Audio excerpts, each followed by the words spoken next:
Alors bonjour à tous, aujourd'hui nous continuons notre lecture de la Bible à la lumière de la tradition de l'Église et nous en sommes rendus au chapitre 38 du livre des psaumes. Comme toujours, nous remercions les éditions Insidiées devenues Mediapol d'avoir mis à notre disposition ces textes qui nous permettent de faire ces vidéos et nous nous remettons entre les mains du Seigneur.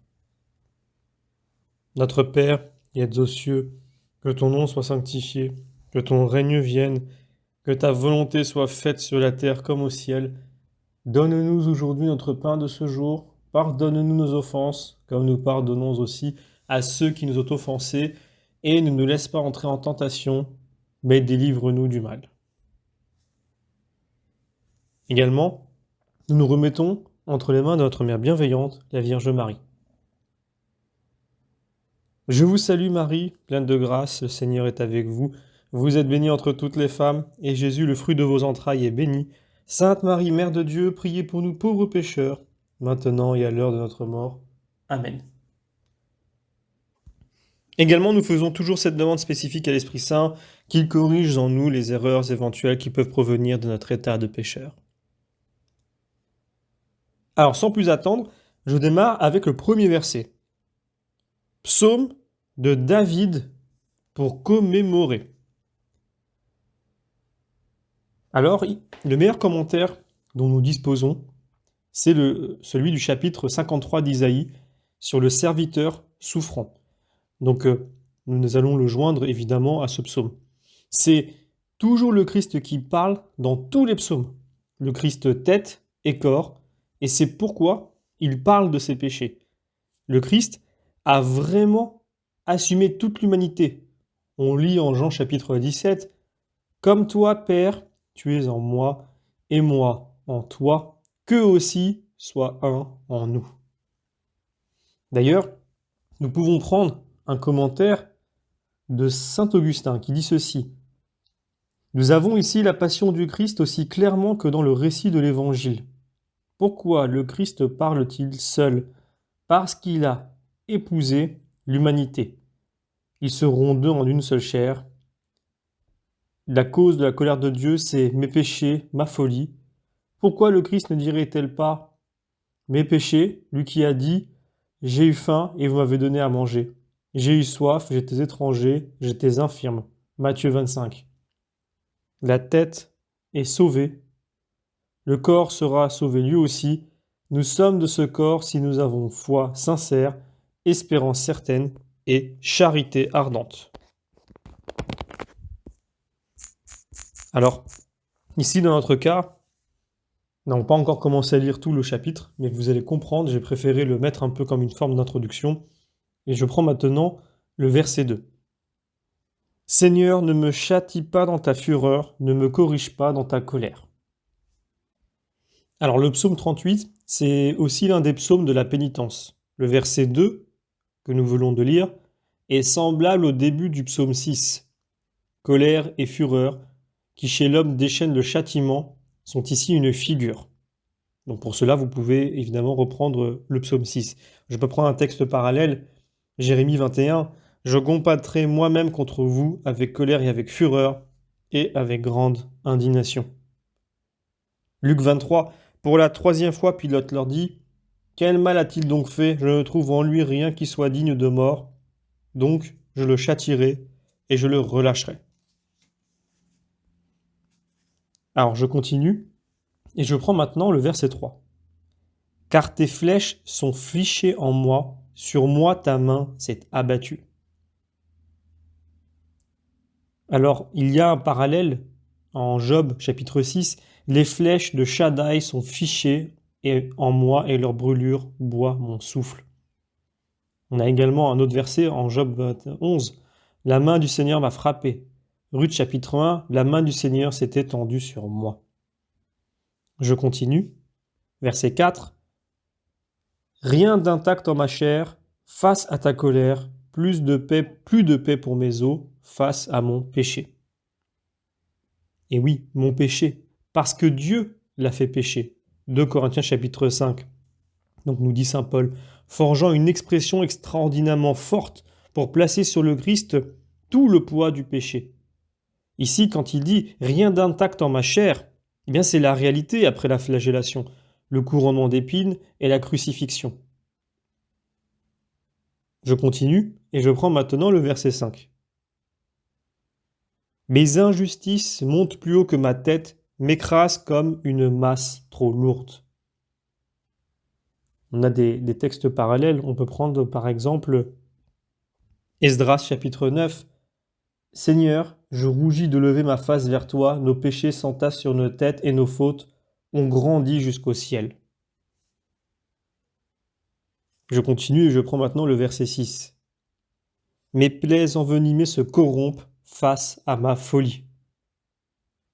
Ma folie.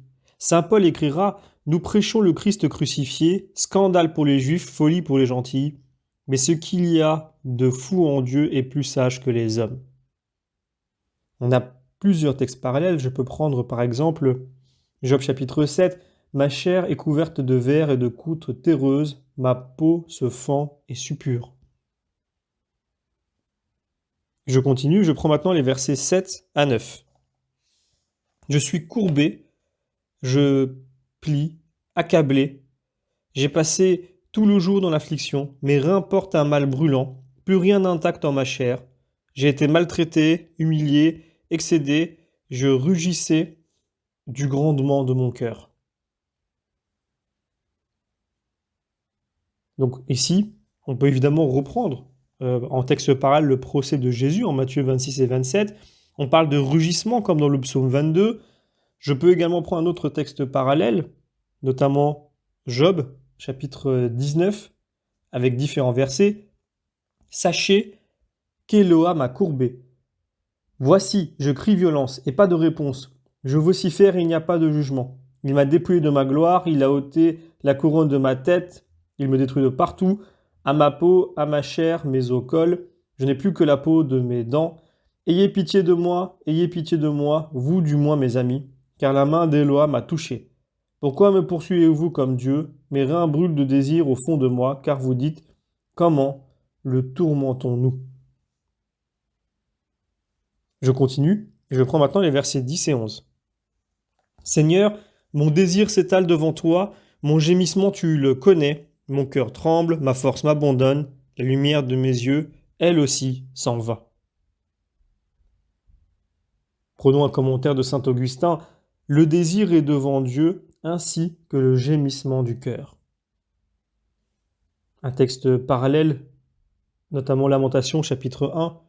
Ils m'ont entendu gémir et nul ne vient me consoler. Mes gémissements sont sans fin, mon cœur est accablé de douleur.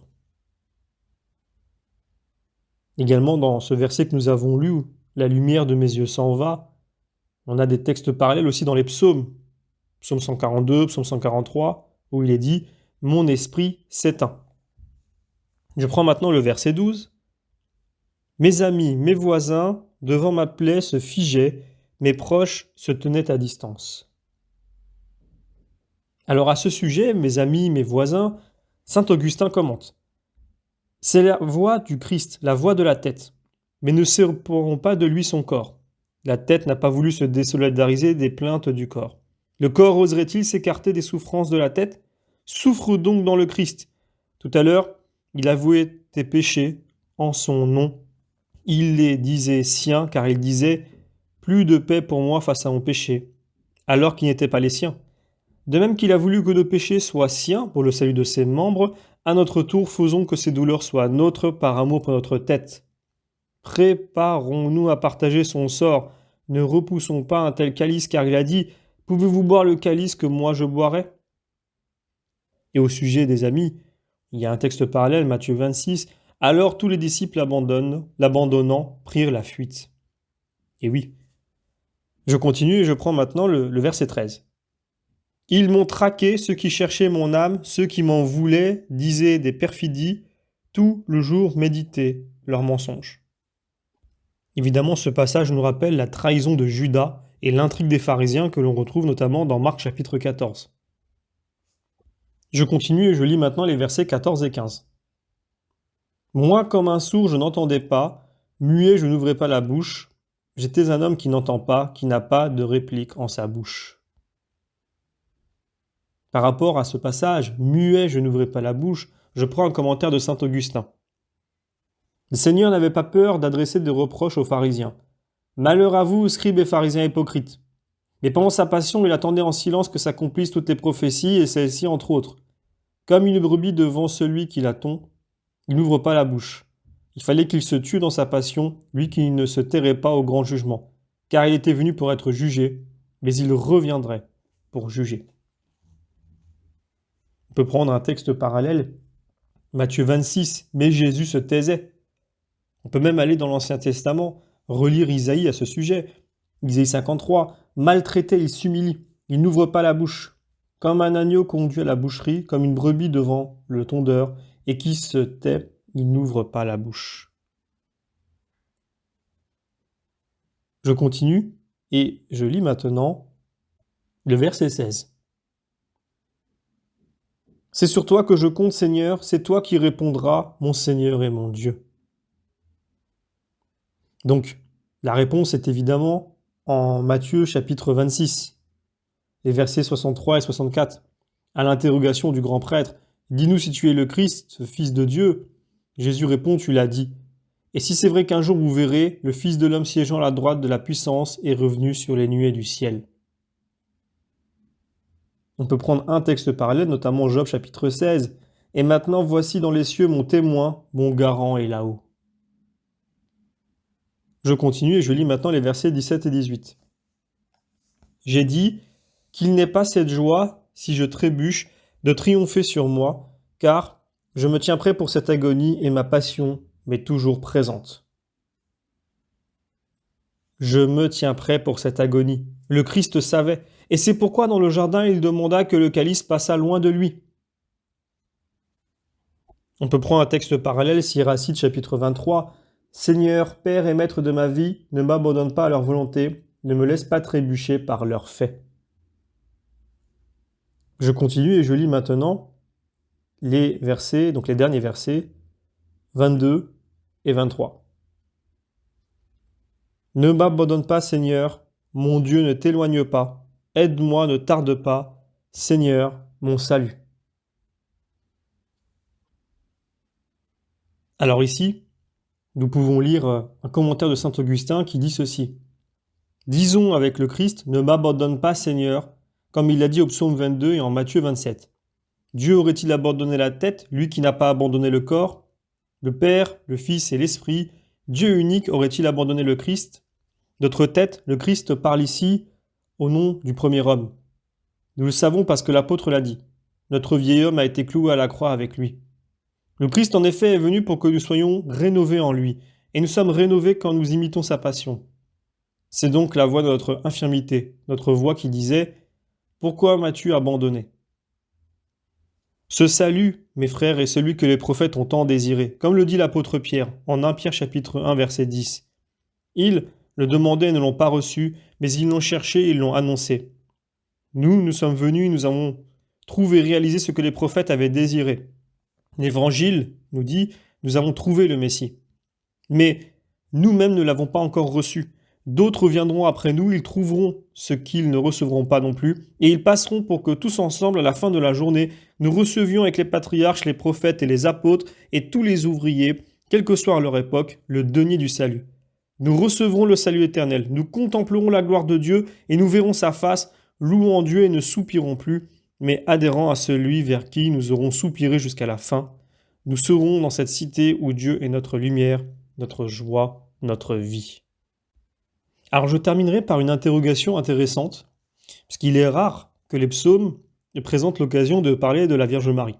Donc après, notamment le verset 18, où il est dit « Car je me tiens prêt pour cette agonie et ma passion m'est toujours présente », eh bien, on peut se demander si la Vierge Marie savait.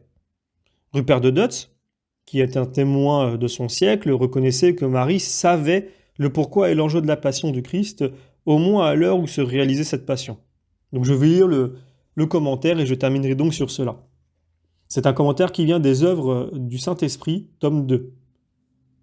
Cette œuvre, notre rédemption par la croix, mystère de l'esprit de sagesse, restait cachée au moment où elle s'accomplissait de manière que personne ne l'a su jusqu'au temps marqué.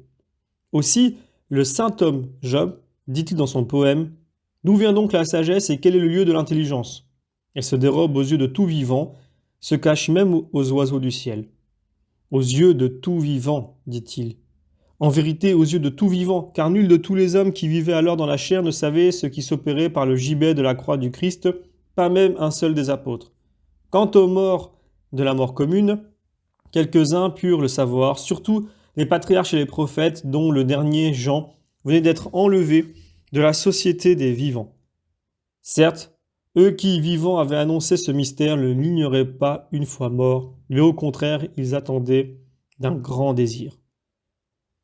Il y avait donc alors un seul homme qui connaissait la sagesse, le Christ, la sagesse de Dieu en personne. Et de même qu'au premier commencement, lorsque Dieu eut créé le ciel et la terre était informe et nue, et les ténèbres couvraient la face de l'abîme. Aussi, dans ce nouveau commencement de la nouvelle créature, le monde entier était par rapport à la connaissance de la sagesse, informe et nu, et les ténèbres couvraient le cœur de tout le genre humain. Nous acceptons cependant sans hésiter la bienheureuse Mère de Dieu qui était alors parmi les vivants. Certes, la sagesse ne s'était pas cachée à ses yeux, car elle était prophétesse et prophétesse à nul autre pareil, l'Esprit Saint ayant fait confluer dans le sanctuaire de son cœur toutes les prophéties. Elle seule, exceptée, toute la terre était donc informe et nue, et les ténèbres de l'ignorance couvraient toutes les âmes de tout le genre humain. Voilà, ce sera donc tout pour aujourd'hui, et je vous donne rendez-vous donc pour la lecture du prochain psaume, psaume chapitre 39.